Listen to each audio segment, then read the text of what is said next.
Hello everyone, thank you for watching our targeted tutoring 403 assignment for creative writing. I'm so sorry that I was absent on Thursday, April 16th, but I wanted to make sure that you got the information to get ready for the upcoming the assignment that was due last week. As always, this session will be recorded for learning purposes. Learning purposes include a lesson review for students who are absent, students who want to review for a test, and it will be distributed for learning purposes. And our theme, AZVA High School, this is my time 100%. Together we'll find a way. Excellence is not an act, but a habit. This is my time to work hard, to learn, to achieve, to grow, to prepare, and to have joy in my accomplishments. This is AZV8 in pursuit of excellence, and my time is now. And our 7 mindsets for the week, let yourself be vulnerable. The time is now. And our objective for today, together we will go over the 403 assignment directions and rubric. You will then use this knowledge to work on the assignment. So this assignment was due last week. It is all about playwriting dialogue. So this will also help you with your Unit 4 project that is due this Friday. We did go over the directions in class on Tuesday during our enrichment, so please make sure if you did not attend that you watch that. So the directions for the 403 assignment are as follows. You are going to write a scene that is primarily driven by dialogue. Remember, dialogue is two people or more talking, their conversation. You're going to use one of the prompts below.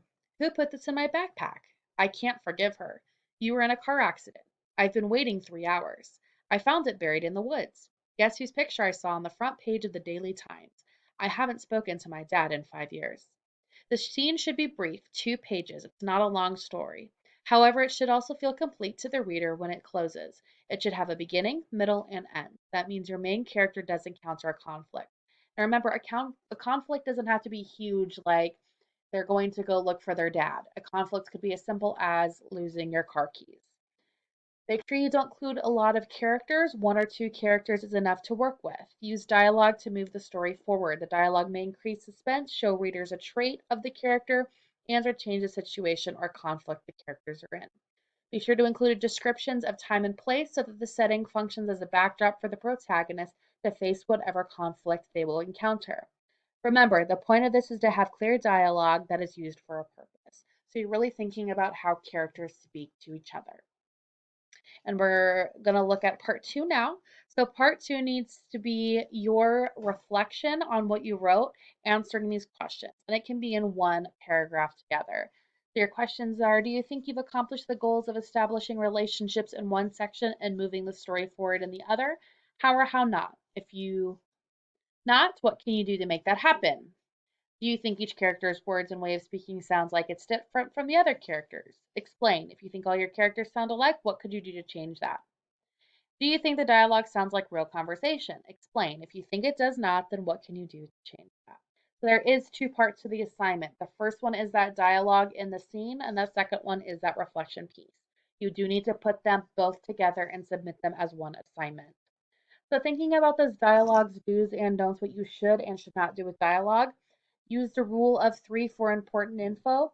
What that means is if you have something important that needs to be said in the scene, make sure to say it at least 3 times. So you don't want to repeat the same exact phrase, but think about how you could get that information across to the audience member or the reader so they know that it's important. Characters don't need to talk perfectly. They're human, or even if they're not human, say they're alien. People make mistakes. Even in this video, I have stumbled over my words or said the wrong things. That's okay. That's how characters speak. Avoid using cliches and dialogue. Don't be cheesy. Think about how you can make your dialogue purposeful. The beginning of the line shouldn't echo the end of the prior line. So, for example, if you were to say, how was your day today? You don't necessarily want to say, for the second character, my day was good. How was your day? You want to kind of spice it up. Avoid dialogue that's really speechifying. Make sure it's not monologues. We don't want huge monologues with overabundance information. Remember, this is focusing on how characters talk to each other. You're not writing a fictional story, even a nonfiction story. You're not writing prose, you're writing dialogue. Keep your agenda out of the dialogue. What that basically means is that you don't want to be super, super political, where you kind of lose your characters.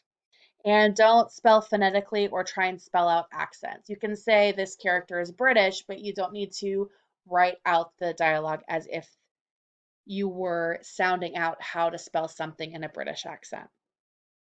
For character stage directions, you want to make sure that you add them only if they're really important, as well as entrances and exits. So if Robert walks in, you want to make sure you put that in there.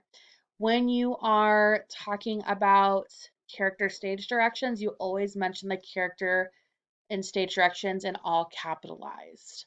They're always enclosed in parentheses, and they only talk about what's taking place on the stage. You don't need to give any other background information that's not seen on the stage. So for example, here you can see it's Fred and Jane, and each time Fred or Jane does some type of physical activity, their name is capitalized and they're in parentheses. Character tags for dialogues about 4 inches in. It's usually lined up on that left-hand side. You need to use their full name, or you can do a shorter version. So my name is Bethany. You could put Bethany or Beth, whatever you want to use. Make sure that all of the name is capitalized.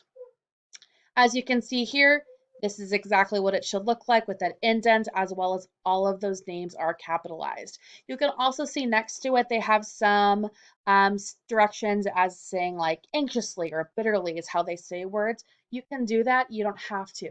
Remember, only give the reader, or in this case, the actor, what you really need them to know. Actors and directors and even audience members are smart. They can read between the lines. So you're only writing what they really need to know. So how do you get 100% on this assignment? Make sure that you have a scene that's driven by dialogue. You tell a complete story. Part 2, you have those questions answered. Your format, the dialogue and scenes are formatted correctly. It's at least 2 pages double spaced. You have your 10 to 12 size font, and you have that part 2 added as well. Also remember, for format for scenes, when you want to explain your scene, I don't want it 3 paragraphs long. It should be a paragraph at the most. And remember, you're only giving that information you really need. Language and conventions are always the same. Make sure that you have done spell check and that everything is very fluent. So 403 assignment, please turn that in. Your locking date is not until the 26th of April. You have a little bit of time, but a lot of things are piling up, including that Unit 4 project, which is due this Friday. Make sure you have turned in your Unit 4 discussions. Remember, it's 1 post plus 2 responses, and there is no final for creative writing, so it's really important you get all of your work done for 4 and 5. I will be absent, like I said, tomorrow, Thursday, April 16th. So make sure if you have any questions, you can still email me, Skype, IM, call, but I will respond to it on Friday when I get back. All right, guys, again, please reach out to me if you have any questions. I hope you're having a fantastic day.